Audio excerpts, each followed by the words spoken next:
WLD price prediction. Currently, WLD stands at 86 cents, and we basically predicted the last crash we had on the uh, on the 10th of October. And the question is, what is going to happen now, considering VWAP, this gray line right here, is actually curving down, and money flow is actually curving down.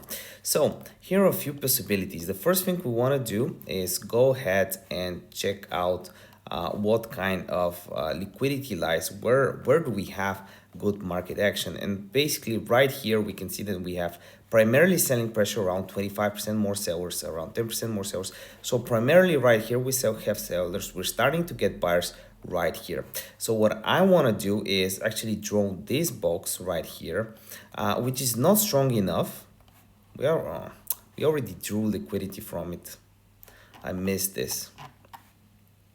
It already pumped by 5% so far. So yeah, I'm not gonna be buying anymore, but I would be interested to see how price reacts to this level. I definitely think that from here we'll have some form of a pump going to the upside from here to maybe the 10 EMA on the daily chart. This is basically how I'll be trading WLD. Obviously, this video is no financial advice. If you want to learn more about my strategy, there's a link in the description down below to my course, which is discounted a lot, and also to my